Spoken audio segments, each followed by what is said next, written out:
कि ओए आमा यार एट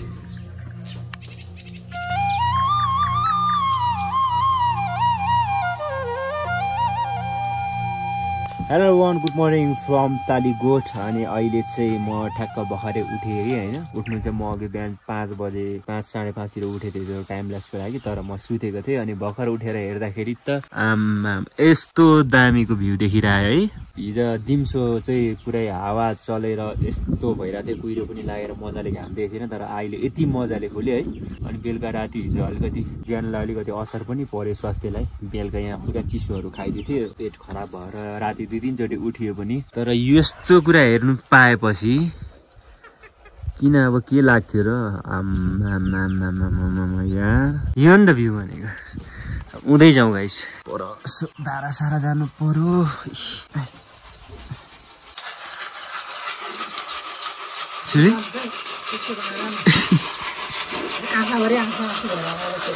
मकै भुटेको मलाई धारा गएर आउनु पर्यो के खतरा खुलेछ नि आज त यार खै यो त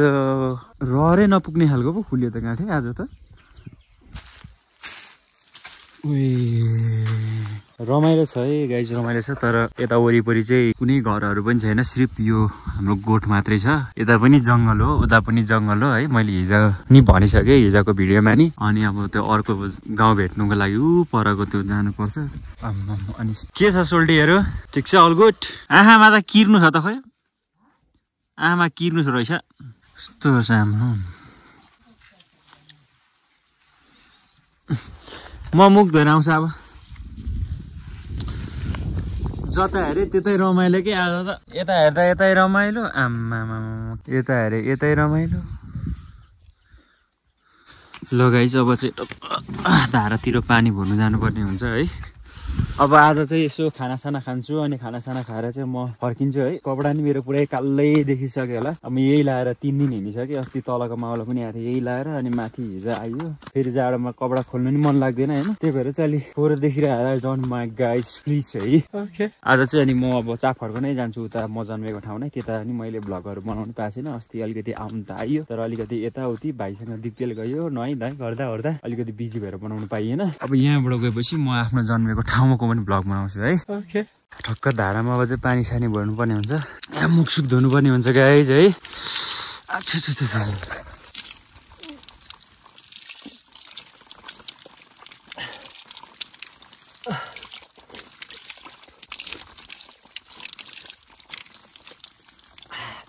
पानी चाहिँ ला चिसो यार तर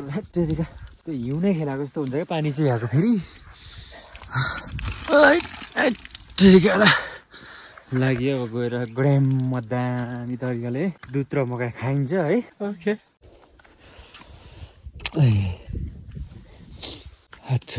पानी चाहिँ कडै चिसो काटे ठुले आज दिम्स हावा आउने रहेछ मकै पानी चाहिँ अलिक चिसो है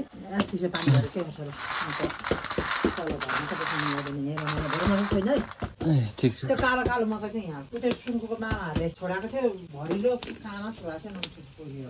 त्यो नम्ठिस त दुध पनि तातो भयो होला मकैसँग अब दुध खानु ग्राम अहिले भाग्दैन आदि राखेको ओ त तल मसिनो कुखुरा मन पर्छ कि पर्छ त्यसमा काट्यो हैन काटै मैले कहाँ कुखुरा काट्दिन त नि मैले त कुखुरा कहिले काटेको छैन दुधरी गर्न आइ छैन भोलि जान विक्रम नै भोलि जान आज जाने आज राति नै काट्यो कागु त भएन तर टाइमले अपुग चालु गरेर राख यहाँ धुलो उड्छ सबै अलि तातो भए पनि हुन्छ नि अलि अपुग भयो क्या टाइम त्यही भएर पछि आएर बस्ने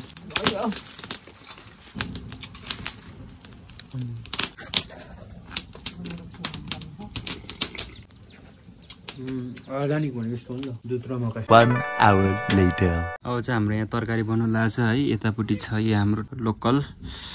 अनि यहाँ चाहिँ पुरै तेल तात्दैछ अहिले चाहिँ र हावाले हल्का आगो चाहिँ ल्याङ गर्दैछ तर ठिकै छ चट्ट मासु बनाउनु पर्ने हुन्छ हैन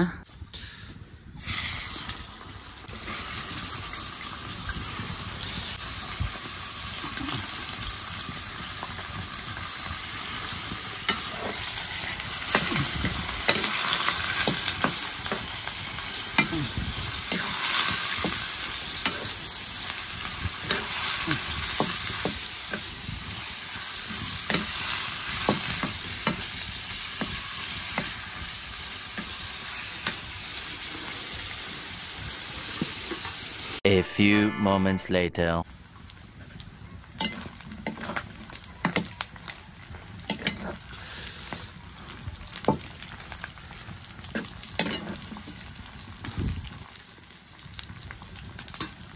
A few moments later. ल अहिले चाहिँ अब खानासाना रेडी बनाएर पनि टक्क यस्तो मस्त घाम लागिरहेछ है। अनि घाम लागेको ठाउँमा चिया पलाएर लोकल कुखुराको सुपसँग घाममा बसेर चाहिँ नि भात बनाउनु पर्छ अब।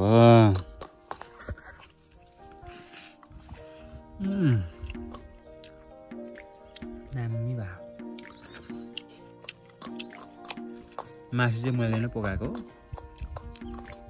बाती ठुली आमाले। आँटे साह्रै मिठो।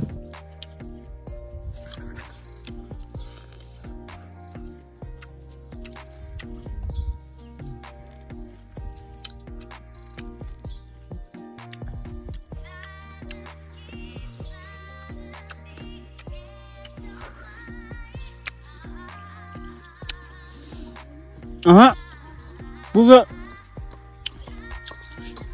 भयो सबै पुग्यो भयो।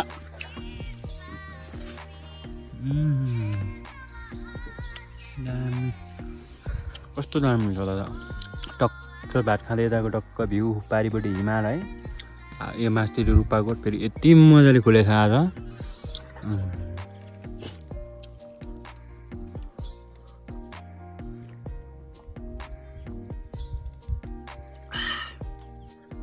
ठिक छ गाइस ल।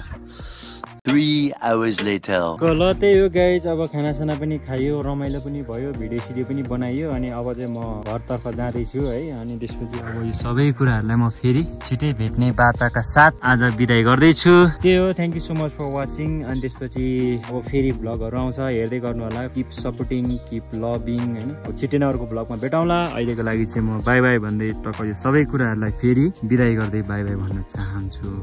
सबैलाई। By by by by. हिमाल बाई बाई, सबै कुरालाई बाई बाई गर्दै।